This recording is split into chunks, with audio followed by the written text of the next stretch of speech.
Bonjour les jolis cœurs et bienvenue pour une nouvelle review. Aujourd'hui, je vous présente le Cosmic Tarot de Norbert Losch. Losch. Au niveau de la prononciation, je peux revenir parce que l'allemand, c'est pas trop mon truc. Effectivement, l'auteur de ce tarot est allemand. Et il a fait vraiment un très bel outil qui est très très intéressant avec ce tarot. Donc on retrouve ce tarot aux éditions AGM Urania. Moi je ne dis pas de bêtises. Donc voilà. Une boîte très cartonnée, on va dire, assez solide pour le moment, après avoir le temps que ça tiendra. Ça fait déjà un petit temps que je l'ai et ça va. On a donc les cartes, deux cartes de présentation, de garantie aussi avec AGM. Ça m'a fait toujours rire en fait, mais pourquoi pas. Et on nous parle ici justement un peu du créateur justement et du designer en fait du Cosmic Tarot. Qu'il est né en 1951, que c'est un artiste qui vit à Aachen en Allemagne. Alors, il a d'abord commencé comme surveillant, puis il a étudié l'histoire de l'art. Il a commencé après la peinture et donc il a eu un intérêt pour l'ésotérisme qu'il a amené au tarot évidemment. Et du coup, ben, il a eu une envie de créer ce tarot. Voilà. Donc on a un petit livret qui est style les livrets qu'on retrouve aussi dans toutes les éditions d'AGM et puis de Los Scarabeo. Mais c'est pas le même vu que c'est pas comme Los Scarabeo, c'est traduit en plusieurs langues. Ici c'est vraiment tout en anglais. Voilà. Et donc on a une petite introduction. Et en fait on nous parle du tarot, que c'est une ancienne connaissance, etc. Voilà, c'est très intéressant cette introduction qui a été écrite par l'auteur, évidemment.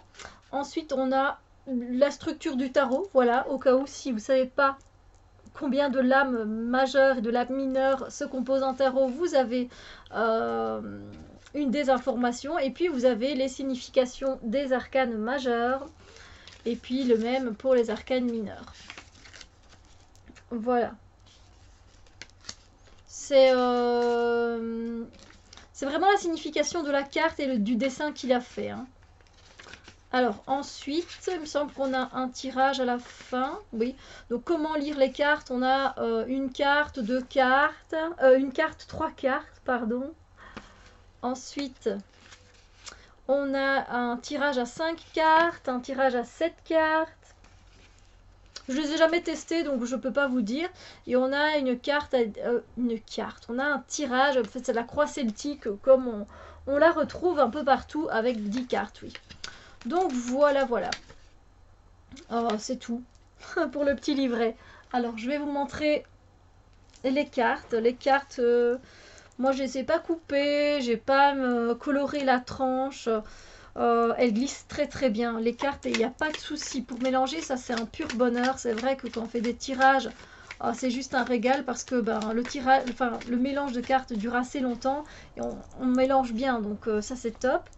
Voici le dos des cartes qui est très cosmique. Hein. Ça c'est sûr et certain. Et donc on a un bord, enfin les tranches sont blanches. L'épaisseur, moi je la trouve super correcte. Voilà. Donc voilà, voilà. Il y a donc un contour blanc. Et donc pour ceux que ça gêne, vous pouvez facilement le découper. Voilà. Alors, moi j'aime beaucoup ce tarot. Je l'aime vraiment beaucoup.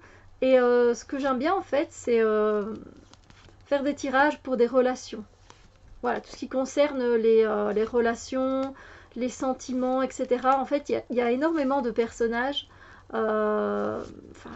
Évidemment comme dans tous les tarots, mais celui-ci, je sais pas, il me dirige vraiment quand c'est voilà, un problème relationnel ou l'autre, ou un tirage sentimental. Celui-ci va m'attirer particulièrement. Voilà.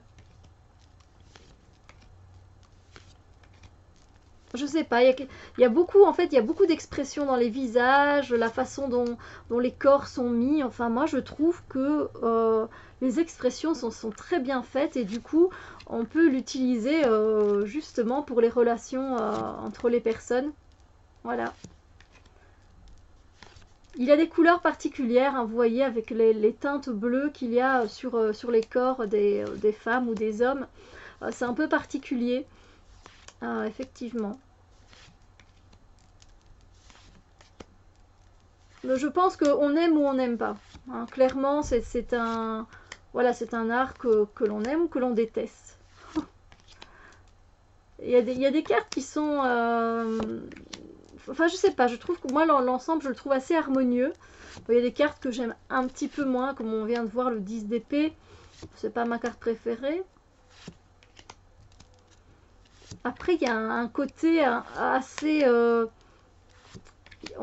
peu hindou, et puis ça mélange plusieurs cultures. Moi, je trouve ça très intéressant.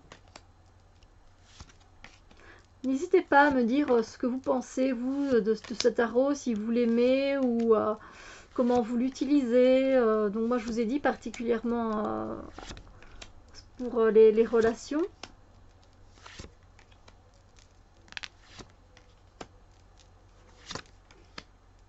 Moi, j'aime bien ce qu'il dégage comme énergie aussi. Oh, elle est magnifique. Magnifique, les amoureux, elle est magnifique.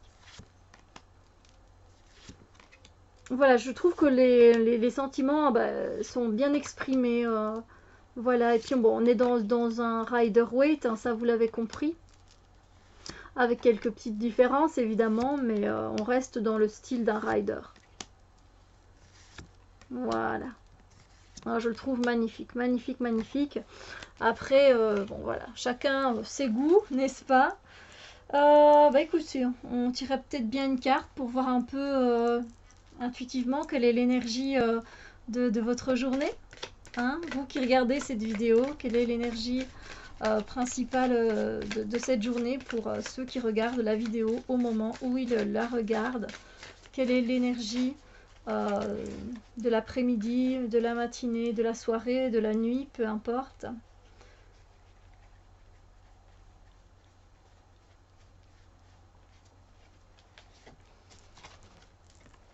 On a une énergie lunaire, voilà.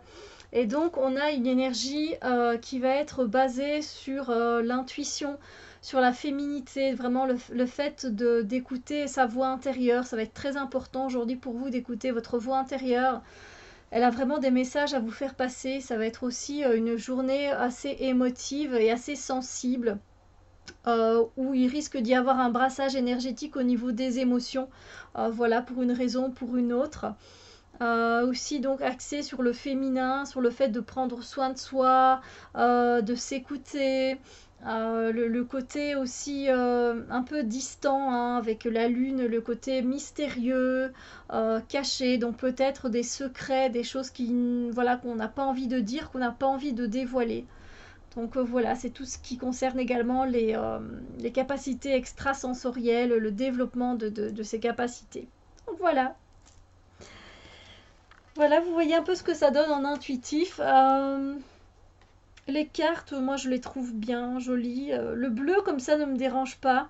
J'avoue que c'est un très bel homme. Hein, c'est bien. Hein. Et puis après, les femmes sont très belles aussi. Très très belles. Un beau travail au niveau de... Enfin, je sais pas, la reine d'épée, elle est... On voit plein de choses dans son visage. C'est très très intéressant. Moi, je trouve que c'est un deck où les visages sont très bien faits. J'aime beaucoup le 3 de bâton. Il y a une énergie vraiment particulière, particulière. Ah, c'était pas oui, c'était la reine d'épée. Non, je sais pas. Même l'ermite, hein, moi je le trouve très chouette, l'ermite.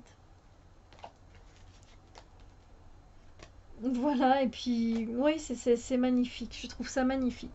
Voilà.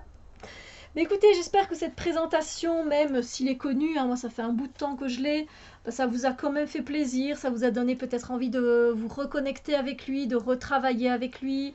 Voilà, je trouve que c'est chouette des fois de reprendre des decks auxquels on pensait plus. On se dit, ah bah oui, j'avais même pas pensé à cette personne-là, cette personne-là, à ce jeu-là. Pourquoi pas le reprendre, voilà, ça pourrait être sympa. Donc voilà, si ça vous a donné envie, ben moi je suis contente parce que ben c'est vraiment un jeu qui en vaut la joie, comme je dis. Donc voilà. Oui, je cherche une carte positive à mettre sur le dessus et pour la ranger. J'aime qu'il y ait une carte positive. Euh, C'est un peu spécial, mais j'aime bien, voilà, avoir la reine de coupe. C'est bien, reine de coupe. Voilà. Écoutez, sur ce, moi je vous souhaite une très très belle journée. Et on se retrouve très bientôt pour d'autres vidéos. Bisous lumière.